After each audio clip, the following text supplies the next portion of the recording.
Éric Orsona, bonjour. Bonjour. Vous avez participé à une conférence sur le thème Comment nourrir la planète. Aujourd'hui, la France a été un pays agricole pendant très longtemps. Aujourd'hui, elle exporte moins que l'Allemagne. Comment est-ce que vous réagissez à ça? D'abord, je voudrais dire que la question agricole est absolument prioritaire. C'est-à-dire pour nourrir 9 milliards d'habitants bientôt, il faut y consacrer beaucoup de force. En ce qui concerne la France, c'est vrai que pendant longtemps, elle a été le premier pays européen exportateur. Et puis on s'est un peu endormi. Et surtout, on n'a pas constitué de filière. Et on n'a pas appris à travailler ensemble. Et donc c'est pour ça que l'Allemagne nous a dépassés. Aussi, il y a comme dans tout le domaine de l'économie française, il y a des questions de productivité. Donc il faut reprendre l'élan en France et puis de manière générale mettre dans l'agriculture beaucoup plus d'investissements qu'on en met.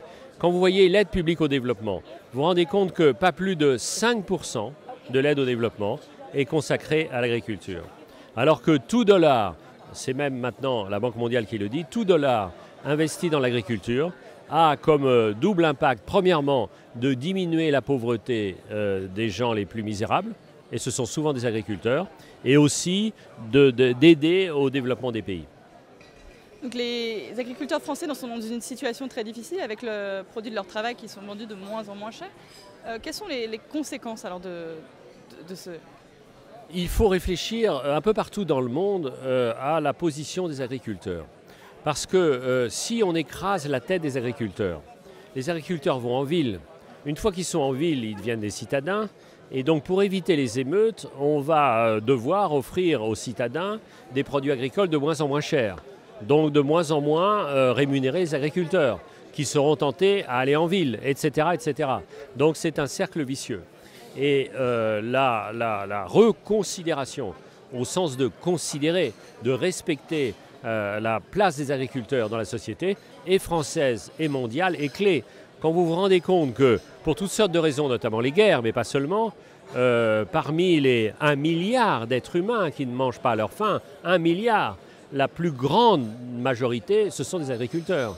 Donc l'agriculture, on l'a vite oubliée, on l'a jetée avec l'eau du bain.